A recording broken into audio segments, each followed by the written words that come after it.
নমস্কাৰ এই মুহূৰ্তত লৈ আহিছো কেইবাটাও গুৰুত্বপূৰ্ণ খবৰ আৰৱ সাগৰত ভয়ংকৰ নাও দুৰ্ঘটনা ইয়েমেনৰ উপকূলত নাও ডুবি 68 জনৰ মৃত্যু ইয়েমেনৰ উপকূলত নাও ডুবি 68 জনৰ মৃত্যু ইয়েমেনৰ আবিয়ান প্ৰদেশৰ উপকূলত দেওবাৰে কোকাও ঘটনা সংঘটিত হৈছে ইয়াত প্ৰব্ৰজনকাৰীয়ে ভৰা এখন নাও ডুব যায় নাওখনত 154 জন লোকৰ আছিল আৰু ইয়াৰে 68 জন লোকৰ মৃত্যু হোৱাৰ বিপৰীতে 74 জন লোক এতিয়াও সন্ধানহীন হৈ আছে জানিব পৰা মতে আৰু আজি দ্বিতীয় বিগ ব্ৰেকিং নিউজটো হৈছে অসমীয়াৰ প্ৰকৃত শত্ৰু কোন আমি সকলোৱে চিনি পাওঁ একজন মুদত এবাৰ মুখ্যমন্ত্ৰী অসমীয়াৰ প্ৰকৃত শত্ৰু কোন আমি সকলোৱে চিনি পাওঁ সমাগত বিটিআৰৰ নিৰ্বাচন পৰিষদীয় নিৰ্বাচনক লৈ বিজেপিয়ে আগ্ৰাসী ৰূপ লৈছে তাৰ মাজতে আজি কলাইগাঁও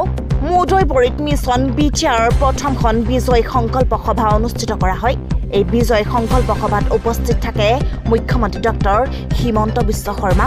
এই মুহূৰ্তৰ অন্তিমটো বিগ ব্ৰেকিং নিউজটো হৈছে উচ্ছেদক সমৰ্থন কৰিও গেলাজান ৰজাপুখুৰী নিজৰ বুলি দাবী নগাৰ মিয়াসকলৰ ৰাজ চলিব বুলি কোনে ক'লে উচ্ছেদক কিয় সমৰ্থন কৰে নগাই আপুনি জানেনে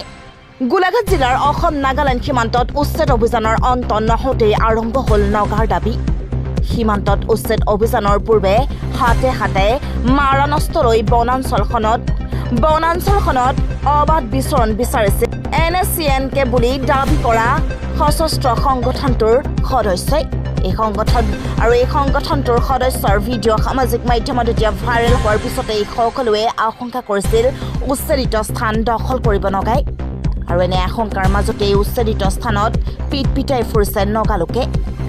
দেওবাৰে উচ্ছেদৰ মাজতে দক্ষিণ নাম্বৰ বনাঞ্চলৰ গেলাজান আৰু ৰজাপুখুৰী নগাৰ মাটি বুলি দাবী কৰিলে একাংশ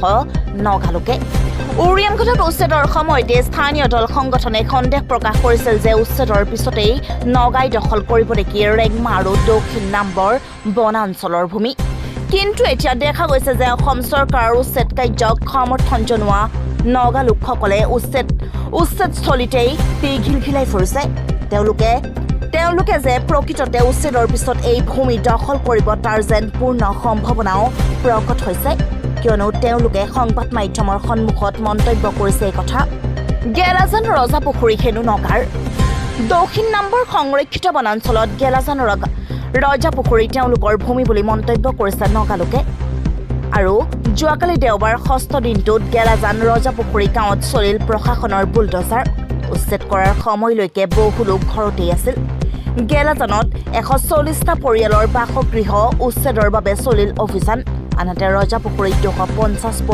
250টা পৰিয়ালৰ বাসগৃহত চলিছে উচ্ছেদ অভিযান মিয়াসকলৰ ৰাজ চলিব বুলি কোনে ক'লে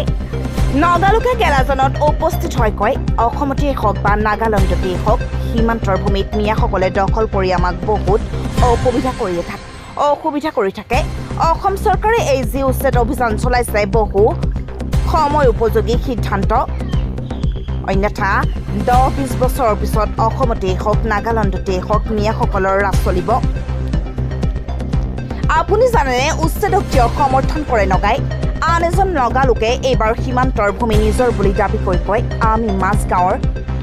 মাজগাঁৱৰ লোক আৰু এইটো এলেকা আমাৰ হয় এই ৰজাপুখুৰী গেলাজান আমাৰ এলেকা হয় তেওঁলোকে দখল কৰি বহি আছিল গতিকে অসম চৰকাৰে সঠিক সময়ত লোৱা উচ্ছেদৰ সিদ্ধান্তক সমৰ্থন জনাওঁ